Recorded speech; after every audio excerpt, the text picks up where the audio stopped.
Hey guys, tonight we're stepping back into a world where streets are narrow, cobblestones are slick with rain, and the town square smells faintly of smoke, bread, and too many chickens. You're walking into a medieval town where life feels at once familiar and utterly strange. And tonight, you're about to learn that even the simplest things like walking at night could land you in trouble. These towns had laws that were meant to keep order, but many of them will sound downright bizarre to you. Some will make you laugh, some will make you shake your head, and a few will leave you muttering, "No way, that was real." But trust me, these were written down, enforced, and feared. You probably won't survive this medieval rulebook, so don't even try sneaking out after dark. So, before you get comfortable, take a moment to like the video and subscribe, but only if you genuinely enjoy what I do here. And hey, drop a comment with your location and the time you re-listening. I love seeing who is drifting off around the world. Now, dim the lights. Maybe turn on a fan for that soft background hum, and let's ease into tonight's journey together. The first law you stumble into is the curfew bell. You're standing in a cramped town square, listening as the church bell tolls. It's not marking the hour for some romantic reason, it's a warning. When that final bell echoes, you'd better be indoors, candles blown out, and shutters closed. Because if you're caught wandering after curfew, you'll find yourself answering to the night watch. The word curfew actually comes from the French couvre-feu, meaning cover fire. In theory, people were expected to smother their hearth flames to prevent fires in towns packed tightly with wooden houses. It's practical. Nobody wants their neighbor's chimney spark to take down an entire block. But it also gave local authorities a handy excuse to keep a suspiciously close eye on anyone who dared to sneak around after dark. Imagine you're creeping down a street, shoes scuffing stone, and suddenly a watchman's lantern swings your way. He asks you why you're outside after the bell. You'd better have a decent excuse like fetching a midwife or rushing water to a fire roar, else you might spend the rest of the night in a chilly town jail. Some towns find offenders, others put them in the stocks the next day, and the unlucky ones got both. Of course, medieval folks weren't always obedient. If you lived in a bustling trade hub, night was when smuggling, tavern deals, and a bit of clandestine romance went on. You can picture a young apprentice trying to meet his sweetheart in secret, only to get dragged off by the night watch and scolded in front of half the guild. Romance, medieval style. A heavy fine and your master shaking his head at you in disappointment. Historians still argue whether curfew laws were strictly about fire safety or whether they were really about social control. On one hand, towns were made of tinder, dry wood, and hay, so open flames were like loaded cannons. On the other hand, night was the perfect cover for crime, gossip, or plotting against authorities. Was it really about keeping the town safe or about making sure you weren't talking treason in the shadows? One quirky detail. In some English towns, the curfew bell rang so early in winter that people joked about having dinner in the dark. Imagine scarfing down your bread and pottage before the bell tolls, because heaven forbid you're still cooking when the watch comes knocking. Complaining about eating too early isn't just a modern office thing. Was a medieval gripe too. Another curious tidbit: some places didn't just want you inside, they wanted you quiet. Even lighting a candle in your window could be seen as suspicious. Picture yourself blowing out your only light, fumbling in darkness, trying not to trip over the family goat tethered inside the cottage. Meanwhile, you mutter to yourself about how this law makes no sense, then bang your shin against the table. Instant compliance through pain. If you think this sounds extreme, remember that towns didn't have police forces like modern cities. The watchmen were volunteers or hired locals, often older men who had retired from heavier labor. These weren't superheroes. They were guys with lanterns, long staves, and a strong desire to make it through the night without too much fuss. If they caught you breaking curfew, they might not even know exactly what punishment you deserved. Just haul you to the nearest authority and let someone else decide. Sometimes the curfew bell wasn't just local. Larger cities tied it to military defense. Once the bell rang, city gates were shut and locked. You, wandering back from a late errand outside the walls, would find yourself stranded, sneaking in past the guards. They had orders. And those orders didn't include exceptions for, "But I live here." One merchant in Cologne recorded in his notes that he once had to spend the night in the ditch outside the wall because he arrived after the bell. Cold, smelly, and humiliating truly, the medieval version of missing the last bus. Let's slip into your shoes again.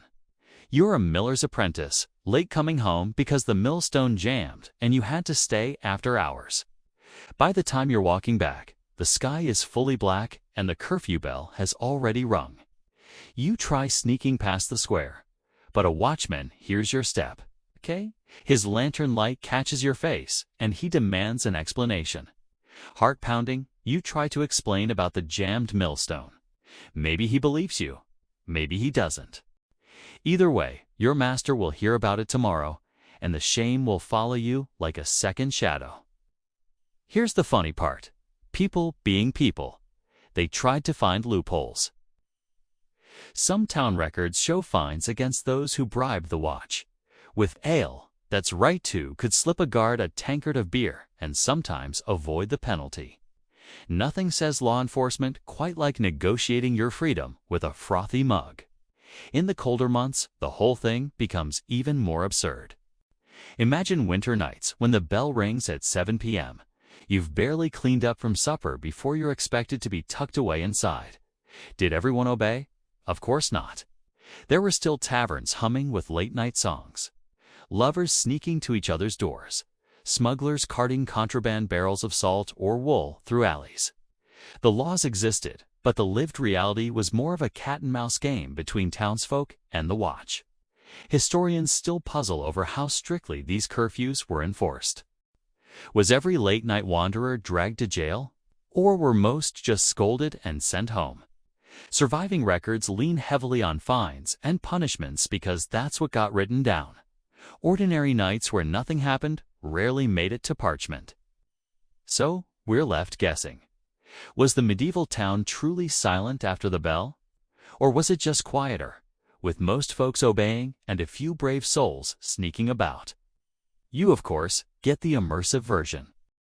You stand in a street where shutters slam shut after the bell, where dogs bark at the sudden quiet, where a cat darts across the cobbles, its shadow long in the moonlight. You feel that eerie stillness, broken only by the slow patrol of the watch. If you've ever walked a modern city late at night and felt like you shouldn't be there, amplify that by 10. That was the medieval curfew. And here's one last odd twist. Not every town used bells. Some smaller ones used horns, drums, or even shouted announcements. Imagine someone yelling "curfew" at the top of their lungs every night, and you'll see how practical and slightly ridiculous it could be. Sleepy townsfolk probably grumbled as they pulled their blankets tighter. Yes, we heard you. Stop shouting already. So the next time you're tempted to complain about your neighborhood noise ordinance, remember this. At least no one's going to drag you away for forgetting to blow out your candle. You wake the next morning to a brisk wind tugging at the market flags, and the town is already bustling. But don't get too distracted by the smell of roasting meat or the chatter of merchants your outfit is being judged. In this world, what you wear isn't just about taste or budget, it's about law. The town, fathers, guilds, and church authorities all have opinions about your shoes, your hat, and even the color of the thread on your sleeve. This is the world of sumptuary laws rules that try to keep everyone in their proper place by regulating clothing. You thought fashion police was a modern insult? No. In medieval towns, it was practically a profession. Picture yourself strutting down the main street in a fine pair of bright red shoes. You think you look fantastic. Trouble is, you're a baker's son, and red shoes are reserved for the wealthy merchant class. Before long, someone notices. Maybe it's a jealous rival, maybe it's a town official, or maybe it's your neighbor's nosy aunt who loves reporting people. Next thing you know, You're paying a fine for the crime of daring to look too fancy. One mainstream historical fact.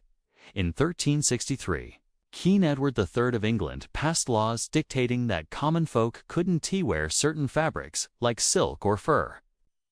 The idea was simple: keep peasants from dressing like lords. It was supposed to reinforce social order, so nobody forgot who was above whom. Sounds harsh, but authorities argued it was necessary for stability. After all, if everyone looked like a noble, how would you tell who owed whom taxes? The quirky part: some laws didn't just ban certain fabrics, but also specific garments. In Florence, for example, there were restrictions on how wide women's sleeves could be. Too puffy. Illegal. Imagine a town official pulling out a measuring stick to make sure your sleeves don't look like parachutes. That's fashion micromanagement at its finest. And hats were a battlefield. Wide-brimmed hats might scream wealth and authority, so only council members could wear them. Pointed hats, tall hats, hats with feathers each had their own coded meaning. You wander past a group of guildmasters, and suddenly you realize that even their hats are signaling rank. Try copying the look, and you're in for a scolding. One account from German towns mentions fines for men who wore golden spurs without being knights. It wasn't just illegal, it was insulting, like claiming a title you didn't earn.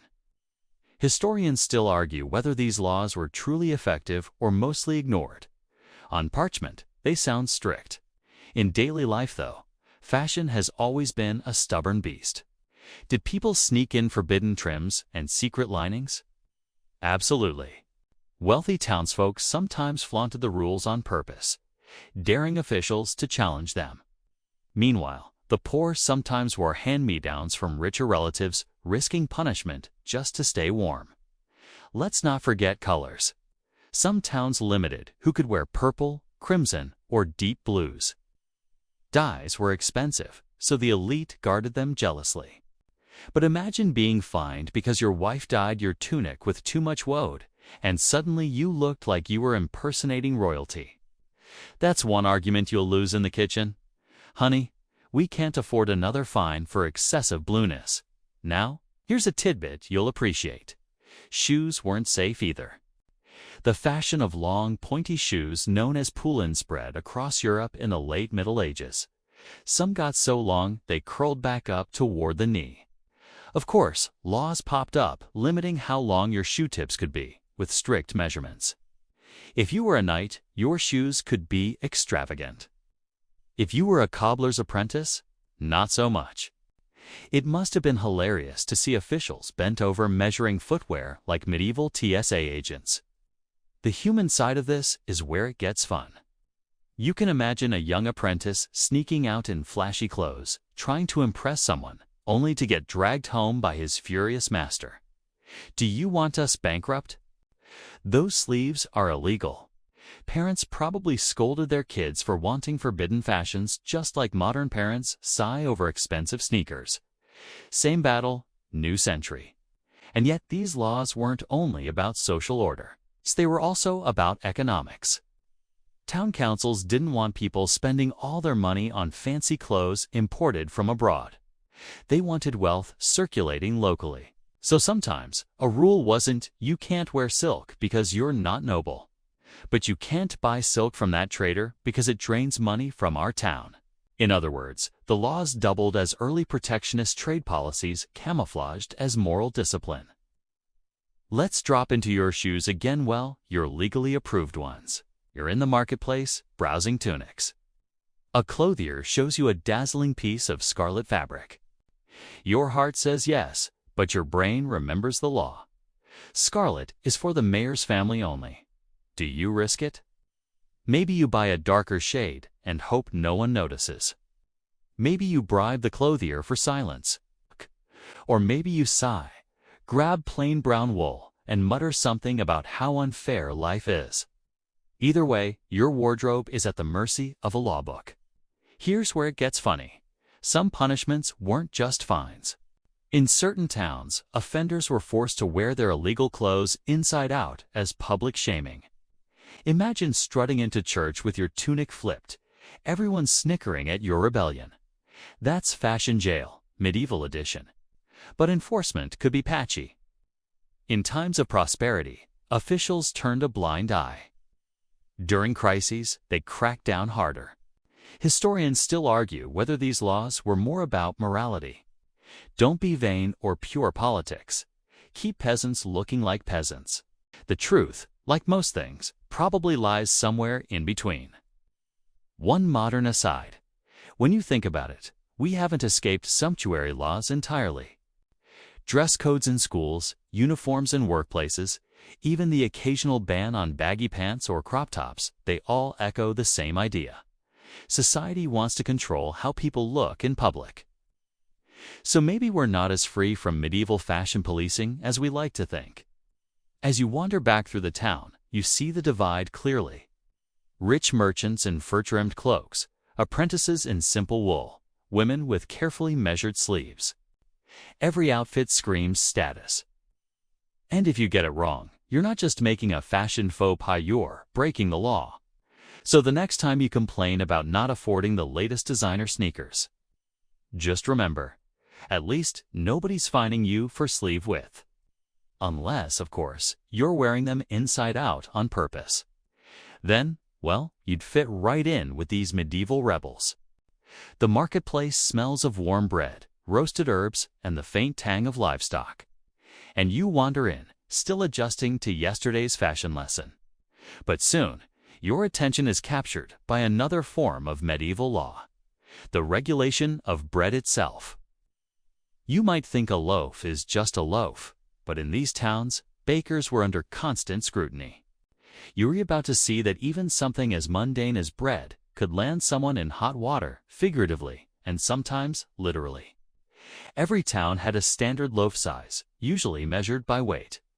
You pick up a loaf, feeling its density between your fingers, and it seems fine, but the town official is watching.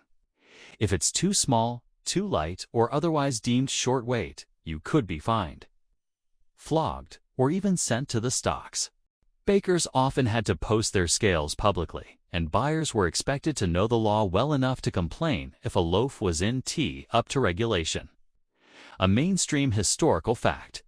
In 13th century London, bakers were required to bake bread of specific weight and sell it at a fixed price.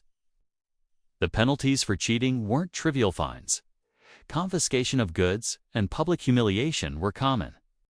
The town wasn't just picky. It was trying to prevent shortages, food inflation, and the kind of unrest that comes when people are underfed. After all, a hungry mob is surprisingly fast-moving. The quirky detail, in some towns, the law required bakers to mark loaves with their personal seal or initials.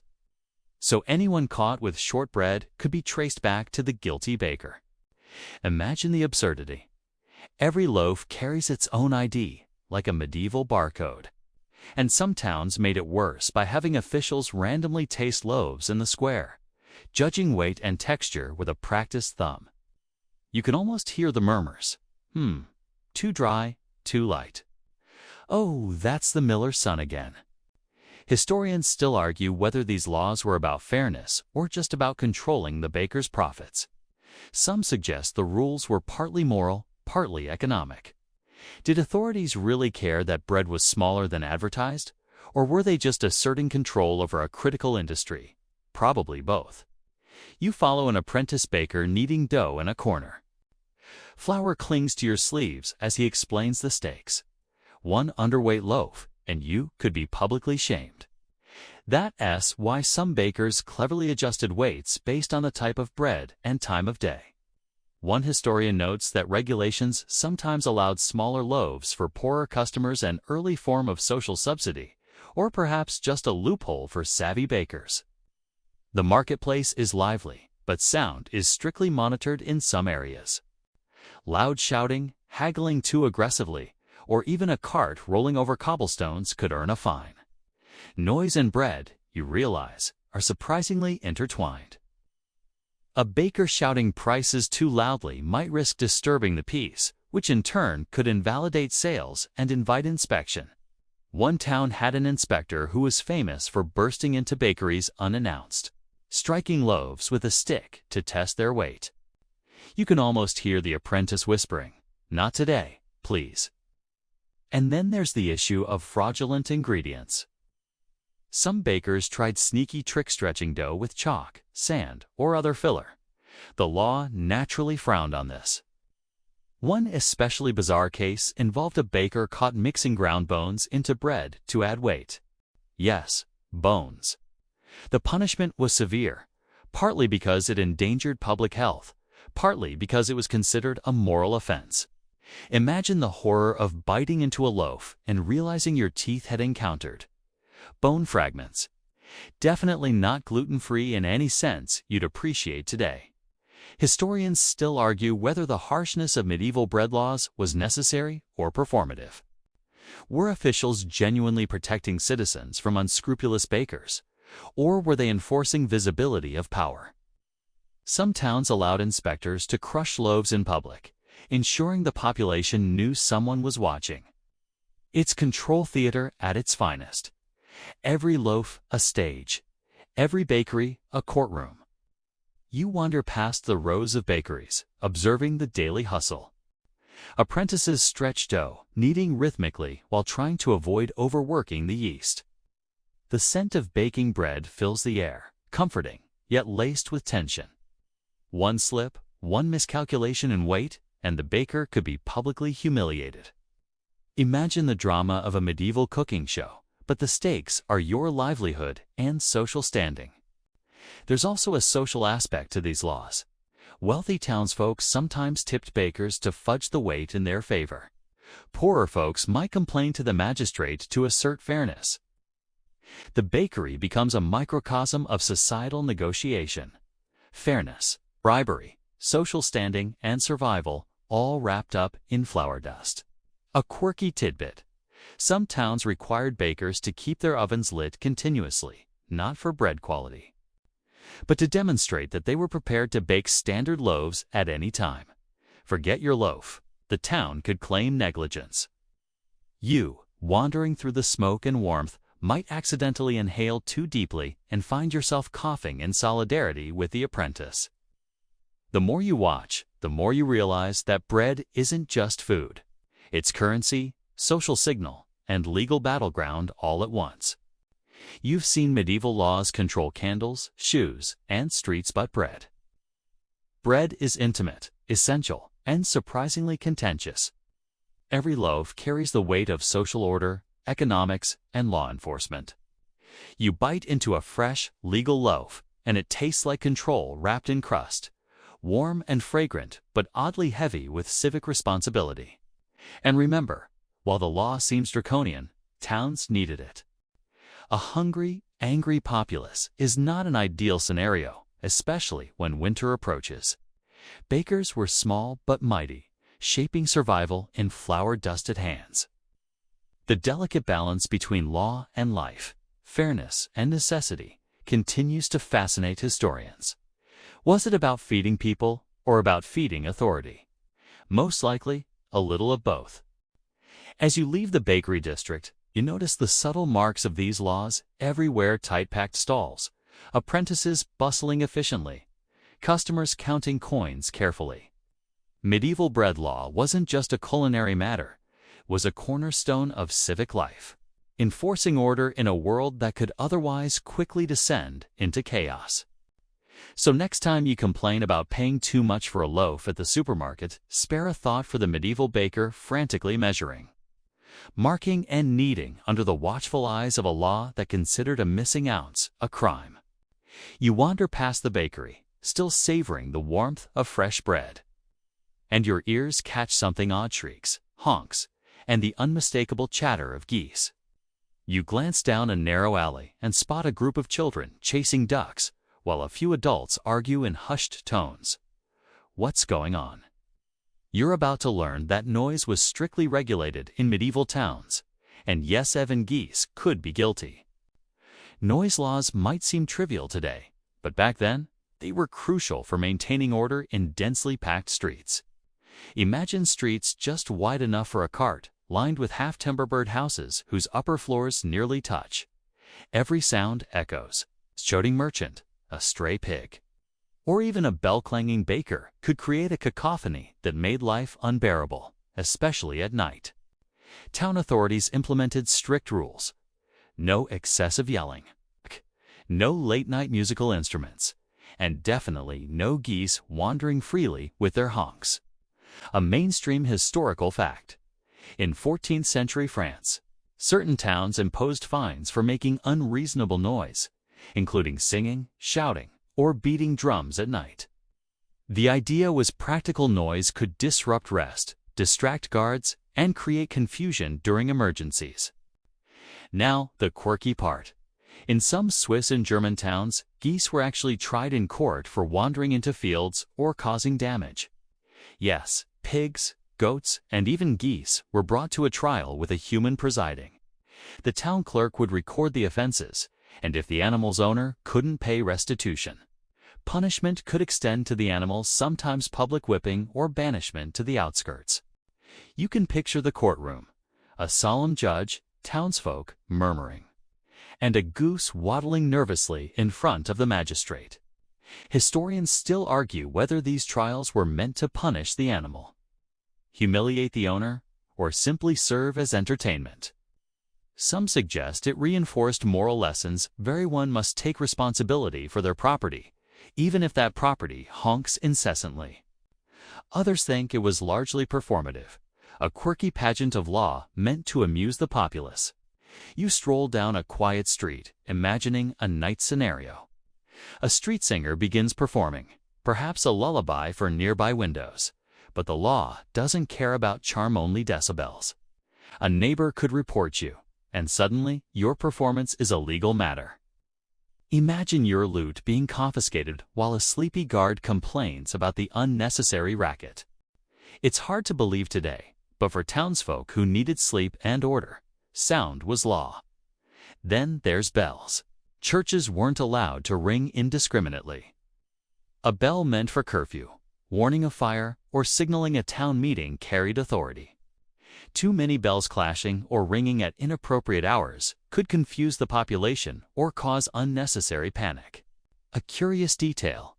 In some Italian towns, one bell was designated solely for the mayor's announcements. Ring it for anything else, and you'd face fines. Even the soundscape was controlled. But it wasn't just birds and instruments. Humans were also bound. Singing, shouting, arguing loudly in alleys, or even clanging pots could constitute a legal breach. In Venice, for instance, some neighborhoods had noise monitors patrolling at night. If they caught an infraction, they could demand restitution or public apology. You try to imagine the daily stress of trying to speak above whisper without committing a crime. Even a friendly neighborly greeting could be misinterpreted.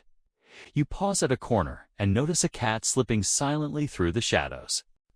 Unlike geese, cats weren't on trial unless, of course, they were accused of witchcraft or mischief by association, but that's a different story. Still, it reinforces the sense that in medieval towns, all life was regulated. Humans, animals, even the decibels of a bird's honk. Some of these laws had practical origins: crowded streets, flammable buildings, and the need for effective fire response made quiet nights safer. But the rules could also feel absurd. Imagine a late-night wanderer stepping on a stray board and being fined for disturbing the peace because the board squeaked. The medieval town was a delicate orchestra of compliance, where even the smallest sound could ripple into legal consequences. Historians still debate whether noise laws were more about safety or social control. Did towns prioritize protecting sleep and reducing fire risk? Or was it a way to assert authority and remind citizens that every action, even a honk or bark, was under scrutiny? Likely, it was both. Authorities had practical concerns, but let's not underestimate the thrill of enforcing absurdity. There's something inherently satisfying about a goose in the stocks, if only for public spectacle. Then there's a personal side to it. Imagine you live above a bakery. During the day, kneading, chopping, and bell clanging are inevitable. But at night, one loud sneeze, one creaking floorboard, and you could be fined. Some towns encourage neighbors to report disturbances, creating a delicate web of observation and tension. You feel the anxiety seeping into every step, the constant awareness that sound itself could be illegal. One light-hearted tidbit. In medieval England, some towns required that no one play a horn at night unless there was an emergency. But emergencies were loosely defined. So if a musician really wanted to practice, they either bribed the guard, disguised their notes as morning calls, or faced a minor fine. You can imagine clandestine horn sessions, muffled behind thick doors, with the player muttering complaints about the absurdity of life. In these narrow alleys, you notice that even casual interactions were regulated. Gossip could be considered dangerous if spoken loudly enough, especially in politically sensitive towns. Scholars still argue whether noise ordinances were effective in preventing actual crimes or mostly enforced social hierarchy. After all, the same official enforcing silence could be entirely blind to a wealthy merchant throwing a noisy banquet. As you wander further, the marketplace becomes a museum of sound and restraint. Each clatter, each squeak, each honk of a goose becomes a note in the symphony of medieval law. You realize that living in this town required constant vigilance, just of actions and clothing, but of volume, tone, and timing. And so, as evening descends and the bell signals curfew, you hear the subtle music of compliance. Shutters closing, animals corralled, and townsfolk whispering their goodnights. Even the geese seem to understand that survival sometimes means obeying laws that make no sense. Laws that regulate every honk and chirp, every creak and thump. The town may be quiet, but its rules echo loudly in your mind. A reminder that in medieval towns, peace was as much about obedience as it was about serenity. The sun rises, casting long shadows across narrow streets, and you feel the comforting smell of roasted barley and smoked meat drifting from the taverns. But don't get too cozy tonight. You'll need to remember forbidden foods and drinks. In medieval towns, dietary laws weren't just about religion. They were legal matters, enforced with surprising rigor. You're about to see that even your plate could betray you. Fish, for instance, had a starring role in many towns' legal codes. Catholics dominated Europe, and Fridays, along with other holy days, required abstinence from meat. You might think this is purely religious, but towns codified these rules. Buy meat on the wrong day, and you face fines. Sell it, even worse, you might be dragged before the town council. In 14th century England, magistrates regularly patrolled markets, expecting meat and fish for compliance with religious and civic ordinances. Failure to adhere wasn't merely frowned upon, it was a crime. Here's the quirky twist. Some towns went beyond just meat. In parts of France, bakers were forbidden from selling bread with certain spices on particular feast days, while brewers were restricted in alcohol strength. Ale had to be within a legal range. Too weak, and it was bad for nutrition. Too strong, and you risked drunken troublemakers. You wander into a tavern and see the keeper measuring the brew with a careful eye. One too many scoops of malt, and he could face a penalty. Imagine the tension for a medieval bartender, balancing taste, law, and the happiness of patrons. Historians still argue whether these regulations primarily served morality or economics. Were they truly about religious observance, or were they subtle attempts to control trade, ensure fair pricing, and prevent competition from unlicensed vendors? Likely, a mix of both. Some towns saw these laws as a way to keep merchants honest and profits predictable, especially in years of scarcity. You watch an apprentice carrying a basket of fish. Cod herring and salmon are displayed with care, but the town official eyes the basket. Are all the fish caught locally? Are they fresh enough to meet town standards? Did the fisherman sell the right amount to the right buyer? Even minor mistakes could result in fines, forcing apprentices like you to memorize complex schedules, quotas, and restrictions. It's like culinary calculus, where a misstep costs not just money, but your reputation. Another bizarre regulation involved food portions. In some Italian towns, butchers had to cut meat in predefined sizes, too large or too small, and the buyer could report the violation. You pick up a chunk of lamb and measure it against your thumb-perfect, barely legal. It's a strange combination of fairness, law, and micromanagement. Imagine someone scolding you for slicing a steak an inch too thin. Cheese and bread weren't immune either. Certain towns forbade mixing ingredients in unconventional ways.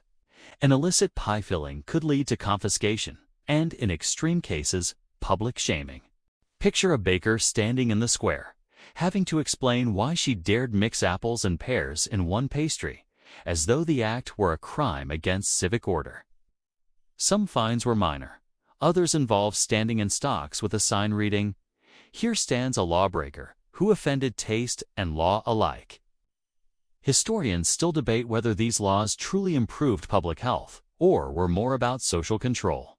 By modern standards, inspecting fish for freshness seems practical, but dictating ale strength and pie fillings, that feels like overreach. Then again, medieval towns had no public health inspectors like today, so legal oversight often doubled as quality control. The result? Everyone lived under the watchful eyes of officials who were part cook, part policeman, and part moral guide. Tavern life was another layer of complexity. You wander through a dimly lit inn where patrons sip small mugs of beer. You notice a sign above the bar. "Brewers, beware. Strong ale is a crime." The barkeep nods toward a man in a robe scribbling notes, probably the local ale inspector. Everyone whispers about his visits. Strong drink might please customers, but it could ruin the day if discovered. Medieval drinking came with a fine print you'd want to read carefully. Even fruit and vegetables faced regulation. Some towns restricted exotic imports, considering them luxury goods inappropriate for commoners.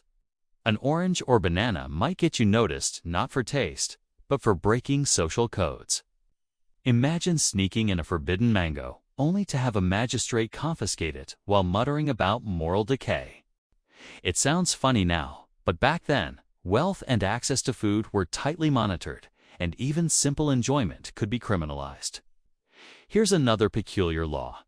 In some northern European towns, households had to provide a certain quantity of food to travelers or officials when requested. Refusal was illegal. You could be fined for being stingy, even if your pantry was nearly empty. Hospitality was not optional, it was enforceable.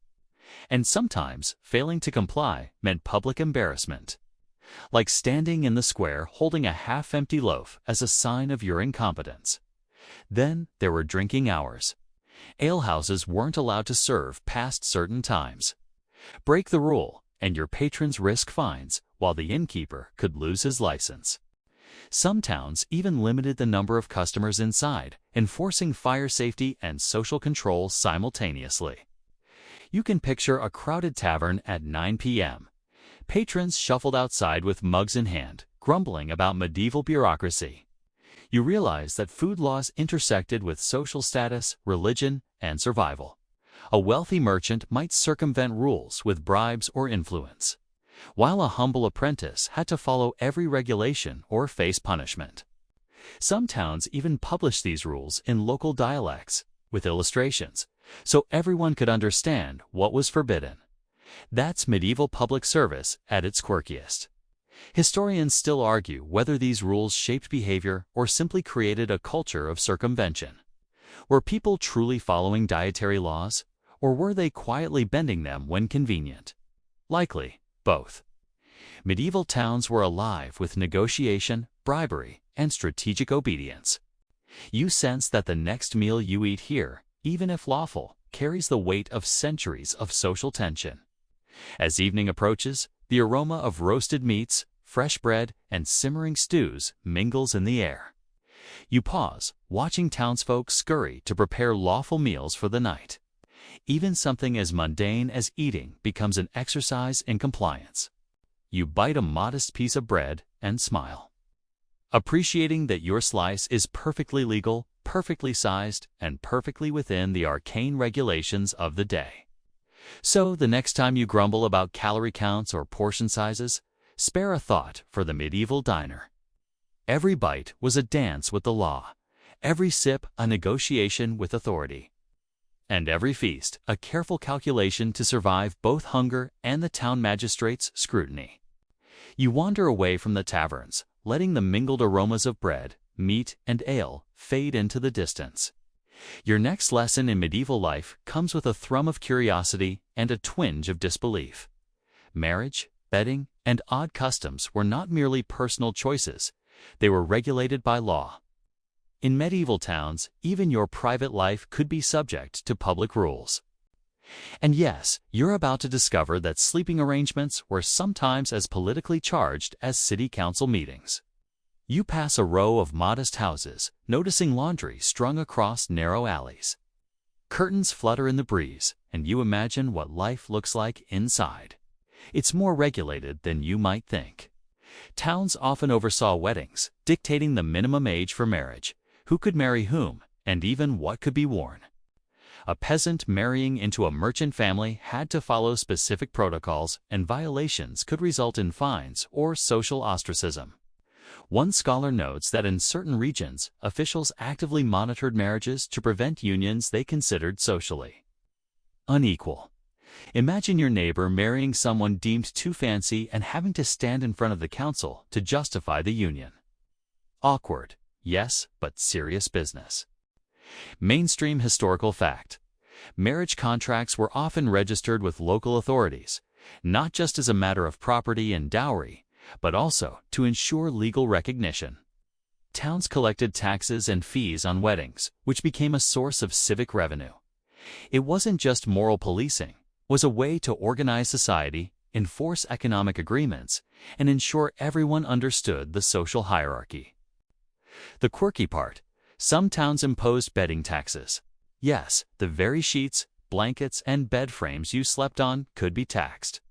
The rationale was partly economic. Beds were valuable property, but also moral. Sleeping arrangements revealed social rank and wealth. In one Italian town, families had to declare the number of mattresses they owned. More mattresses than permitted could trigger fines. Imagine being measured in your sleep, literally, to ensure compliance with municipal law. Historians still debate whether these regulations were protective or intrusive. Did towns genuinely want to prevent excess, maintain social order, or simply collect revenue? Likely all three. The overlap between privacy, wealth, and legality was a tightrope that medieval citizens walked every night. You peek through a half-open door and see a small wedding celebration. A couple exchanges vows, surrounded by modest decorations and a few candlelit lanterns. Even the timing is critical. Marriages had to be held at sanctioned hours with approved witnesses to avoid fines. Unauthorized ceremonies were sometimes considered invalid, forcing couples to repeat rituals under official supervision. Imagine being caught mid-I do and being told, actually, that's illegal, you'll need to start over. Another curious custom. In some regions, newlyweds were required to sleep in public or semi-public quarters on the first night to prove they were following social norms. It sounds invasive, but historians suggest it was more symbolic than practical, a way to ensure transparency and social accountability. Still, you can't help but imagine the mortified couple, surrounded by neighbors, trying to navigate intimacy under public scrutiny. Towns also regulated dowries and gifts. One small misstep, accepting too little or too much, could spark an investigation. Families might be fined for giving extravagant presents beyond what was permitted for a given social class. In some cases, excessive generosity was considered morally corrupting, while stinginess suggested disrespect. You wander past a merchant shop, noting trinkets that could be illegal gifts if given at the wrong time. It's a strange intersection of romance, economics, and law. Even bedroom furnishings could carry weight in civic regulation. In certain French towns, it was forbidden to use curtains that obscured windows from public view. The idea was partly practical. People wanted to prevent fires from spreading unnoticed, but also moral. What went on behind closed curtains was a matter of public concern. You notice a curtain billowing in the breeze, imagining a town inspector stepping in. Too heavy, too dark illegal. It's ridiculous and yet perfectly medieval. One lighter, almost comical detail involves honeymoon taxes. Yes, some towns required couples to pay for the privilege of honeymooning within town limits or even outside the city. The tax could be symbolic or a real financial burden. Scholars still argue whether these fees were primarily fiscal or meant to assert authority over private life. Either way, it's a fascinating reminder that even romance wasn't safe from civic scrutiny. You stroll along a quiet street, reflecting on how closely personal life was intertwined with law.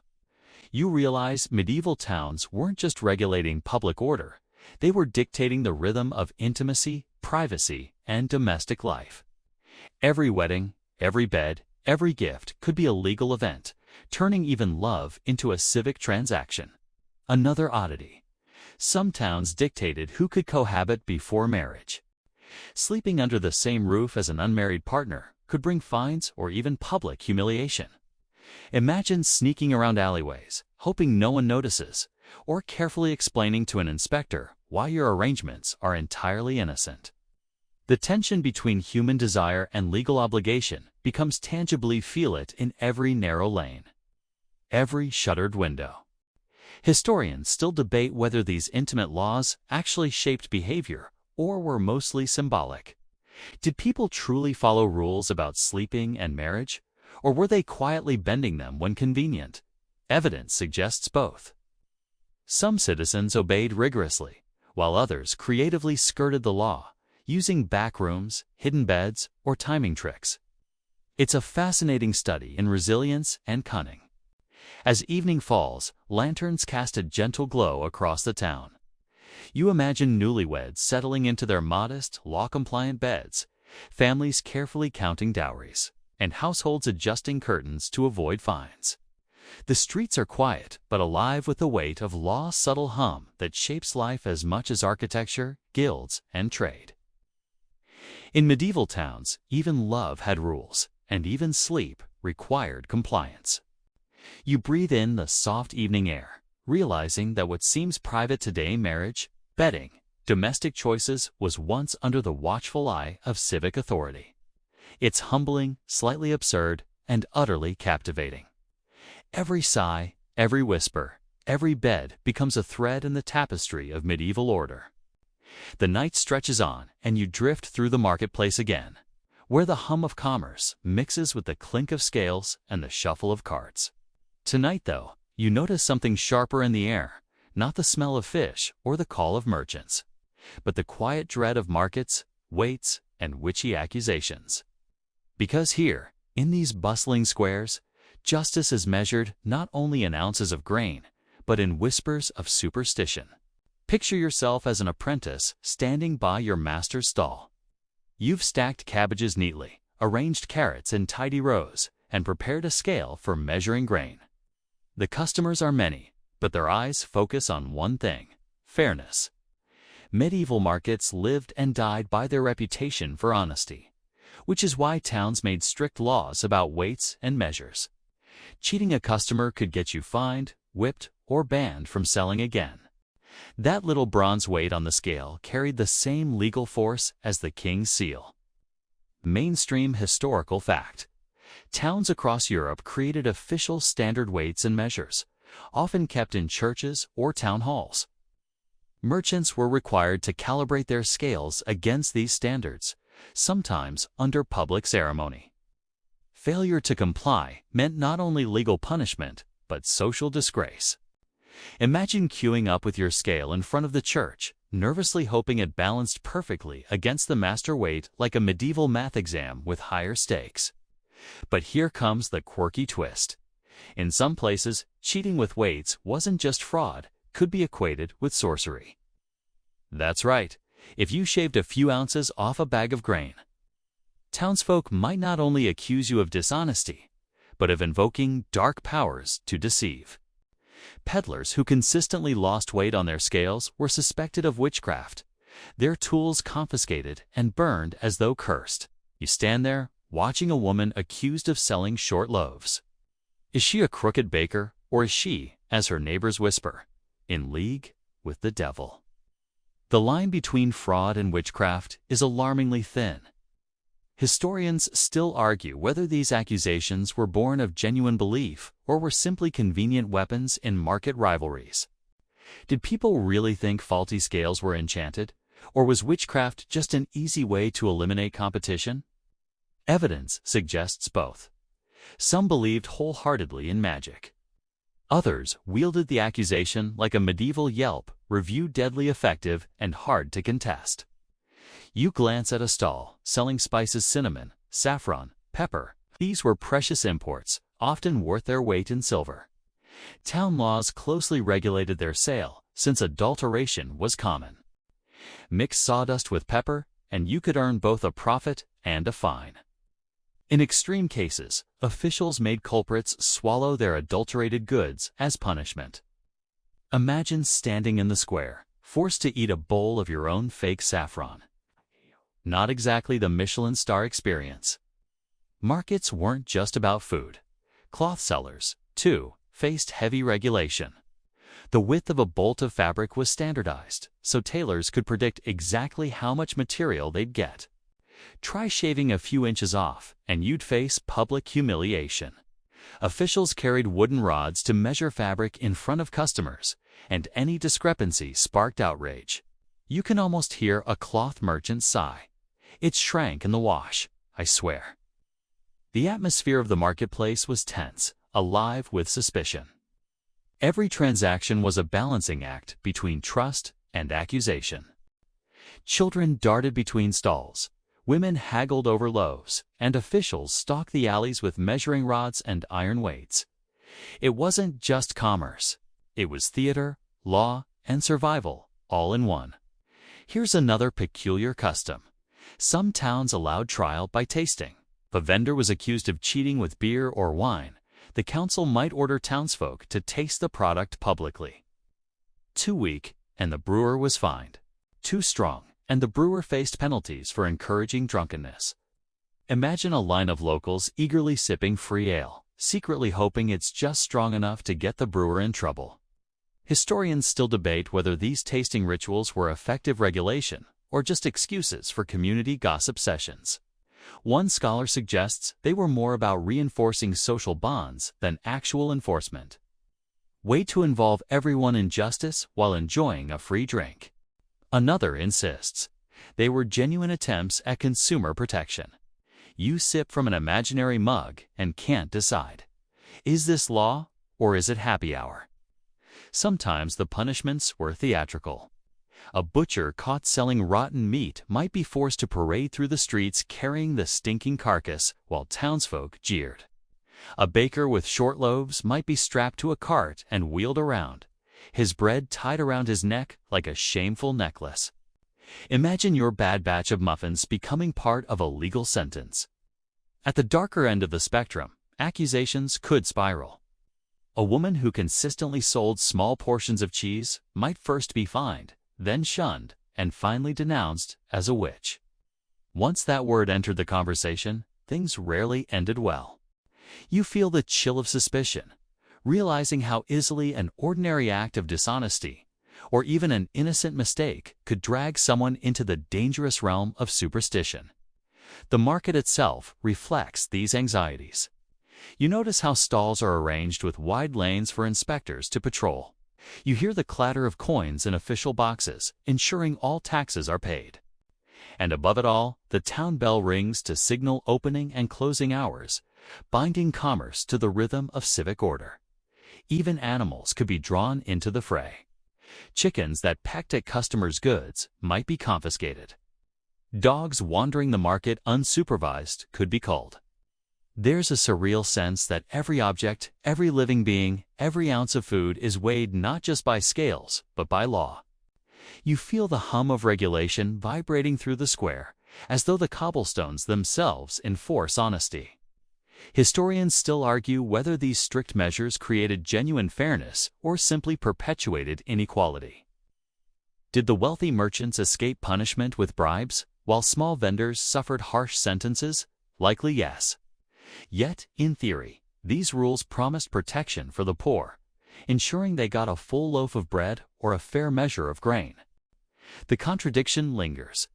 Justice and injustice bound together in the same scales. The marketplace dims as evening falls, stalls closing one by one. You watch merchants pack up their wares, nervous eyes darting to see if inspectors linger. A woman clutches her sack of flour tightly, relieved she wasn't accused today. You walk away, the echo of accusations following you.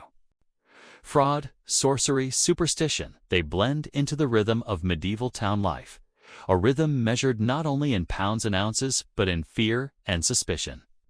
And as you drift toward the quieter streets, you realize something profound. The medieval market wasn't just a place to buy food. It was a crucible of trust, law, and belief, where every grain of barley and every drop of ale carried the weight of community judgment. Even honesty was fragile, easily toppled by the accusation of a whisper. The marketplace fades behind you, the last echoes of clinking scales and muttered bargains carried away on the night breeze. You turn down a quieter lane where the shadows seem heavier and the air colder, as though even the stones remember the strange trials that once unfolded here. Tonight's law lesson veers into the uncanny animals on trial. Yes, you heard that right. In medieval towns, pigs, goats, dogs, even insects could be dragged before magistrates and condemned as if they were wayward townsfolk. At first, you chuckle. Surely, this can't be serious. But then you see it. A pig tethered in the square, guarded by a watchman, and a cluster of officials in robes preparing their scrolls. You realize this isn't a joke. Medieval courts, with their solemnity and pomp, often extended human justice to the animal world. And while it seems absurd, these trials were recorded across Europe, blending superstition, law, and community theater. Mainstream historical fact. Throughout the 13th to 16th centuries, animal trials occurred in multiple European regions, from France to Switzerland. Pigs were the most common defendants, accused of injuring or even killing children. Local law demanded accountability, and since pigs roamed freely through streets and courtyards, accidents were tragically frequent. Instead of treating them as livestock, towns treated them like criminals. A pig could be arrested, imprisoned, and executed, sometimes dressed in human clothes for the spectacle. And here comes the quirky twist. It wasn't just pigs. Rats were once summoned to court in Autun, France, in the 16th century. The prosecution accused them of eating crops and causing famine. Since the rats failed to appear, the defense lawyer argued that the summons wasn't valid. They couldn't reasonably attend court without guarantees of safe passage. Historians still laugh at the sheer creativity of this defense, a mixture of legal rigor and comic impossibility. Imagine standing in court and declaring, "My clients could not safely travel due to the presence of your cats." Historians still argue whether townsfolk believed these trials were genuine justice or whether they served symbolic purposes. Were they really punishing animals? Or were they dramatizing community outrage, providing closure, or reinforcing the seriousness of law? The debate continues, with some seeing them as religious rituals, others as legal satire, and still others as desperate attempts to explain misfortune in an unpredictable world. You lean against a wooden post, watching as the pig in the square is read its charges. The scribe carefully records the proceedings, while the crowd murmurs. This is justice as spectacle, justice as performance. For the townspeople, it's both terrifying and reassuring. If law can judge even beasts, then perhaps it truly governs all creation. The punishments could be harsh. Animals might be hanged, burned, or buried alive. A goat accused of theft might be paraded with stolen goods tied to its horns before being executed. You shiver, realizing that this wasn't some fringe oddity was embedded in civic practice. The town gallows didn't distinguish between man and beast. And yet, some animal trials were oddly tender. In a few cases, animals were acquitted either because their owners successfully defended them or because judges deemed them innocent by circumstance. Imagine a donkey standing beside its master, declared free to graze once again. The relief would ripple through the crowd, a reminder that mercy, too, had its place. But it wasn't just individual animals; entire species could be excommunicated. Locusts, weevils, or caterpillars that destroyed crops were sometimes formally cursed by the church. Priests performed ceremonies demanding that insects leave fields under threat of divine punishment. These were not casual rituals. They were solemn, often recorded in ecclesiastical registers. You imagine a bishop in full robes addressing a swarm of beetles as though they were a congregation. Historians still debate whether these excommunications were symbolic acts of community solidarity or genuine attempts at pest control through spiritual means. Perhaps both. To medieval minds, the natural world was deeply entangled with the moral order, and invoking law against animals reaffirmed human dominion. If the bugs stubbornly refused to comply, you wander further into the square, where townsfolk whisper stories of infamous trials. One tale tells of a rooster accused of laying an egg, a sign, they believed, of witchcraft. The rooster was burned, not because it crowed too early, but because its egg supposedly could hatch a serpent. Another story recalls dogs hanged for theft, their bodies displayed as warnings to other criminals. It's both grotesque and strangely logical. In a world where law and superstition walked hand in hand, the spectacle of animal trials also reinforced social order. By punishing beasts, towns reminded humans of their own vulnerability to law. If even a pig couldn't escape justice, what hope did a wayward thief or adulterer have? It was a chilling message delivered through absurd means. You sense the crowd's uneasy laughter mixes with fear, amusement with grim satisfaction. And of course, these trials provided much-needed theater. Life in a medieval town could be monotonous, harsh, and uncertain. An animal trial broke the routine, offering a performance that blended law, religion, and entertainment. You picture children giggling as lawyers argue about goats, while elders shake their heads solemnly, insisting it's no laughing matter. Another quirky tidbit: sometimes animals were provided with legal representation. Yes, real lawyers argued on behalf of pigs, rats, or roosters. This wasn't satire. It was procedure.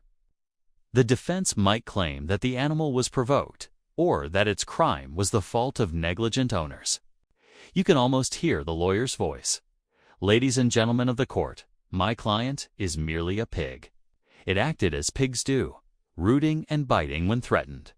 Historians still argue whether these lawyers truly believed in their cases or were simply performing civic duty.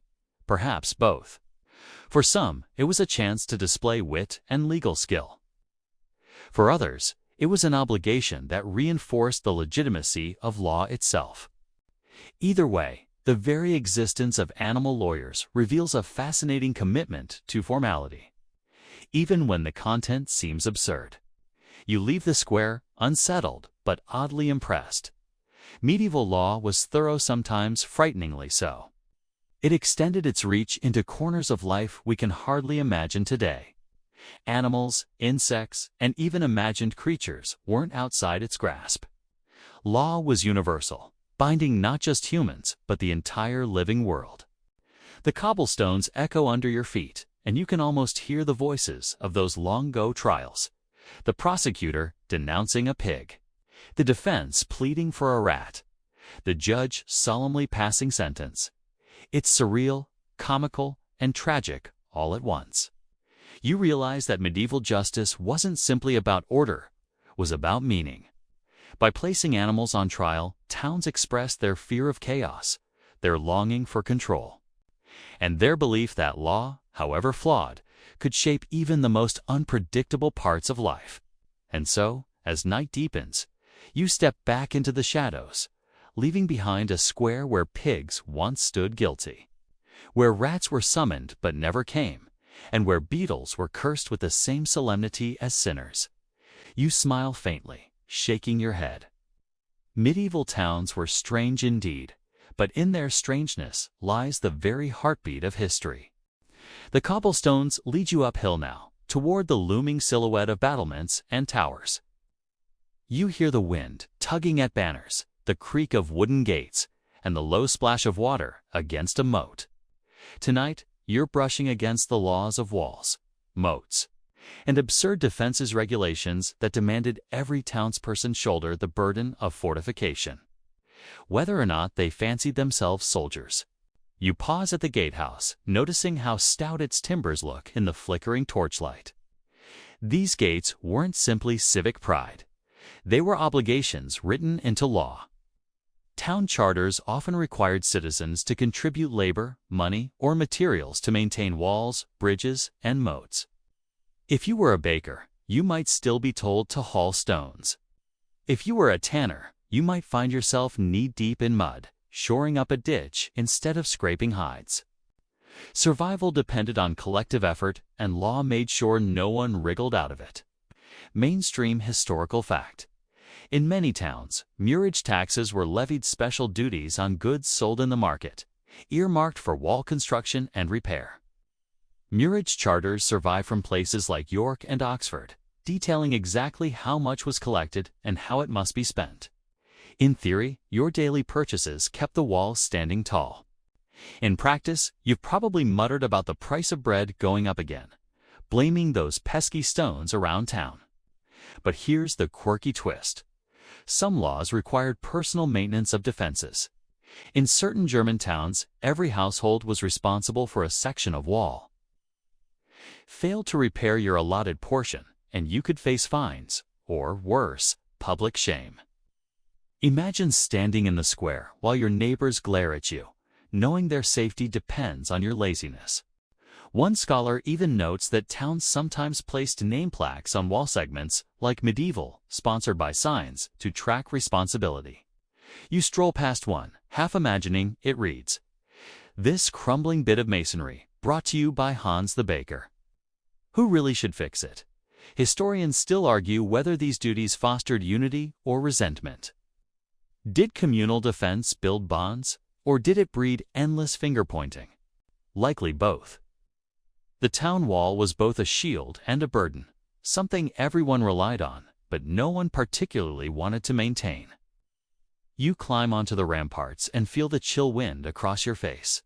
A watchman passes, carrying a horn. Laws governed him too.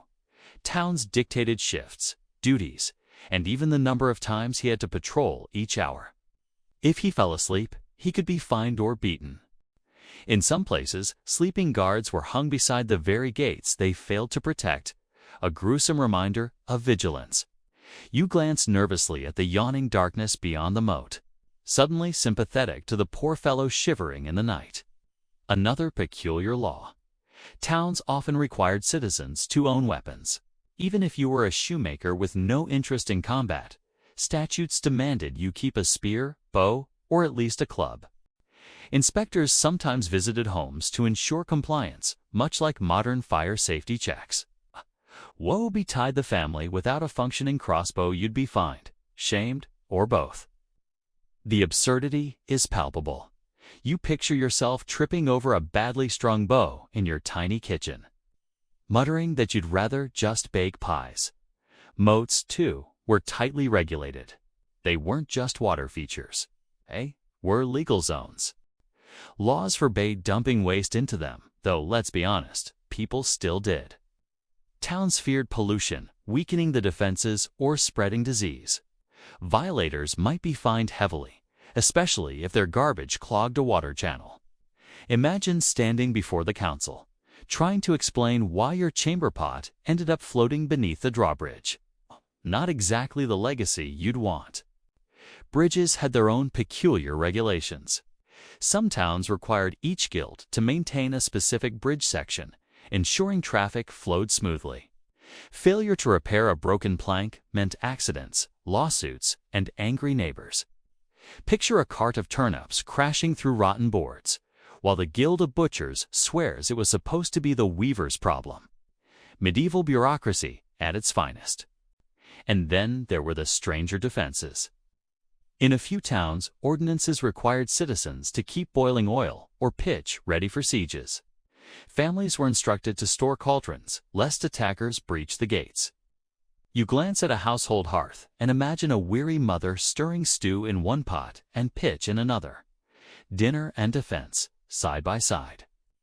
Historians still debate whether such rules were practical or mostly symbolic. Was every family really sloshing around with hot tar? Or was it more a reminder of civic duty, an ever-present warning that safety wasn't free? The truth probably lies somewhere in between. Some families complied. Others relied on the hope that neighbors would pick up the slack. There's also a comic side. Records mention fines for improper wall repairs, like using shoddy mortar or weak timber. One town even specified the minimum thickness of defensive towers, lest someone cut corners. Imagine the inspector's face when he tapped a wall and heard it hollow. Muttering, "This won't stop a goat, let alone an army." And speaking of goats, livestock were often banned from grazing near walls. Their hooves could weaken earthworks, and their droppings polluted moats. But townsfolk often ignored these bans, sneaking animals close to the walls for convenient pasture. Cue endless fines and petty arguments. "My cow was just admiring the view, I swear." The laws weren't purely about war. They also controlled peace. Gates closed at night, and curfew bells marked the hour. Stragglers found outside might be fined or locked out until morning. Imagine pounding on the gate, pleading with a sleepy watchman to let you in while he shakes his head and points to the ordinance nailed to the door. Rules were rules, even if you were just late from the tavern. Historians still argue whether such rigidity truly protected towns or merely made life miserable. On the one hand, strict laws kept fortifications functional and citizens alert. On the other, they created constant friction, a tug-of-war between necessity and annoyance. You can feel both sides tonight, the relief of sturdy walls and the weariness of endless obligations. You wander along the battlements, moonlight shimmering on the moat below. The stones beneath your feet bear the fingerprints of generations who hauled, mortared, and patched them under legal compulsion. Every crack and groove is testimony to laws that turned towns into fortresses, binding baker, smith, and tailor alike into the service of defense. And yet, as you pause at a tower, you realize something? These laws, strange and exhausting though they were, gave medieval towns their character. They transformed clusters of houses into communities, fragile humans into collective bulwarks. Even the absurd regulations "no goats near the wall," "keep pitch on hand" were part of a deeper truth. Safety was everyone's job. The wind sighs through the battlements, carrying whispers of those long-gone duties. You pull your cloak tighter, thankful that tonight you're only a visitor. In their world, you'd be patching mortar by torchlight, checking your crossbow, and making sure your name wasn't cursed for a crumbling wall. The road winds downward again, carrying you from the high battlements toward the heart of town where daily life resumes its curious rhythms. By now, you've seen enough laws to know that medieval towns didn't merely run on bread, bells, and barter. They ran on rules, etched into parchments, enforced with fines, and whispered from neighbor to neighbor. Tonight, we wander into the miscellaneous maze of bizarre regulations, the little oddities that slipped between guild orders and defense statutes, shaping daily life in ways you probably wouldn't survive with a straight face. The square bustles, even after curfew bells, though you feel the hush of watchful eyes. Picture this. Laws sometimes restricted what clothes you could wear, called sumptuary laws. These rules dictated fabrics, colors, and even sleeve lengths. If you were a humble shoemaker, forget about strutting in scarlet velvet. Scarlet was reserved for nobility. If you tried, you'd be fined or have your clothing confiscated. The absurdity writes itself. You'd spend weeks saving for a gorgeous outfit, only to have the town reeve strip it right off your back. Mainstream fact. Across much of Europe, such laws were enforced to preserve class distinctions. England, Florence, and German cities all issued clothing ordinances. The intention: prevent lower classes from pretending to be higher. But here's a quirky tidbit. Sometimes these laws spiraled into comic detail, forbidding certain shoe lengths or banning fur-lined hoods unless you held a specific office. Historians still argue whether townsfolk actually cared about obeying, or if they flaunted the rules knowing enforcement was patchy. You imagine half the market sneaking in forbidden colors, hoping no official noticed. Another strange law. Noise control? Town councils occasionally forbade street musicians, particularly drummers or pipers, after certain hours. The logic? Too much racket invited unrest, simply kept respectable folk awake. But imagine being fined for strumming a lute after sundown. Your sleepy neighbor bangs on the wall, muttering about ordinances, while you just wanted to sing a love song. Medieval ASMR, apparently, wasn't appreciated. You pass an alley and hear whispers about bachelor taxes.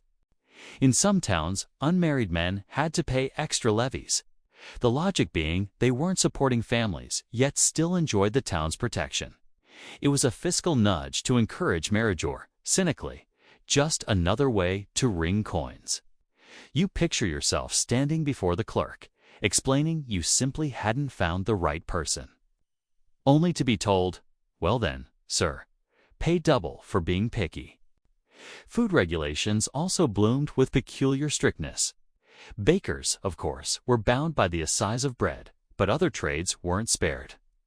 Fishmongers could be fined for selling eels to small. Butchers might be punished for disguising horse meat as beef. Alewives, those formidable women brewing in their kitchens, were endlessly inspected. Fines for weak ale could be humiliating, sometimes marked by the pillory. Imagine sipping a brew that tasted suspiciously watery, only to see the brewer chained to a post next week, her casks confiscated. And then there were fire laws. Towns with timber houses lived in dread of flames. Ordinances forbade open hearths at night, or demanded every household keep a bucket of water by the door. Some towns even required citizens to shout fire 3 times before running for help. Picture yourself yelling into the dark, only to be fined for skipping a shout. Medieval safety drills, folks 1, 2, 3, or else. Animals 2, fell under odd codes. In certain towns, pigs roaming the streets could be seized unless fitted with wooden yokes to prevent rooting in muck.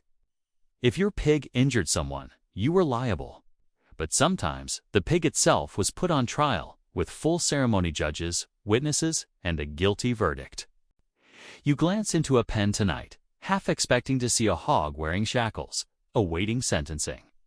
Historians still argue whether these trials were symbolic lessons or genuine belief in animal accountability. Either way, it's absurdly memorable. One curious footnote involves public baths. Many towns regulated bathhouse hours, fearing moral mischief more than hygiene. Some ordinances even banned mixed bathing. But the quirkiest law: bathers were fined for bringing food into the tubs. You picture someone lounging in steaming water with a hunk of cheese, caught mid-bite by an angry inspector. Hard to argue that wasn't a choking hazard. Another oddity: seasonal bans on certain foods. Town councils often mirrored church rules, reinforcing fast days with penalties.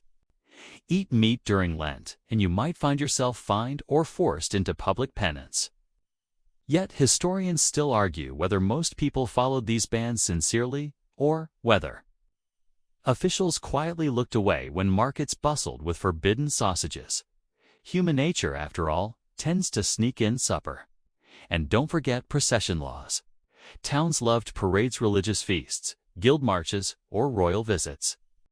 But ordinances dictated everything. Who stood where, what banners could be flown, even the order of walking. If your guild stepped out of turn, fines followed. Imagine the chaos when the shoemakers muscled ahead of the coopers, arguing about alphabetical order while clergy shook their heads. Then there's the downright comic: beard laws. Some towns tried taxing beards, especially as facial hair fell in and out of fashion. Others banned certain mustache styles thought too foreign. You picture yourself fined for daring to twirl your mustache into points, muttering that history truly had no sense of humor. By now, you're probably exhausted by this mountain of minutiae. Yet every law, however strange, stitched the fabric of medieval life tighter. Some kept peace, some lined pockets, and some were simply power flexes. All, though, remind you that life wasn't freer back then. It was wrapped in parchment rules as binding as any modern code. Historians still argue whether townsfolk resented these strictures or found comfort in them. Laws, after all, are a kind of lullaby, annoying at times, but also reassuring, a reminder that someone is watching, even if it's just a sleepy reeve with a parchment and a quill. And so, you drift now from the noise of the market toward quieter streets. Lanterns gutter in iron brackets, smoke curls into the sky, and you feel the hush that comes when a town settles under its blanket of laws. You realize you've been walking through not just a maze of streets, but a maze of rules, each one odd, amusing, or oppressive. Yet together, forming the strange heartbeat of medieval town life. The cobblestones feel softer now, as though urging you to slow. You pass closed shutters, hear the faint creak of a sign in the wind, and know your journey is nearing its close. The laws have been paraded, debated, and mocked. What remains is the slow exhale of night itself. The streets narrow and darken, and your steps become quieter. You're no longer dodging pigs in yokes or squinting at guild banners. Instead, you're following the hush that seeps through the stones. The walls around you breathe a gentler rhythm now, no longer echoing fines or rules, but carrying the softness of sleep. You feel the air cool against your skin, carrying the faint smell of wood smoke and bread baked hours ago. Somewhere, a bell tolls slowly, not a curfew command this time, but more like a lullaby rolling across rooftops.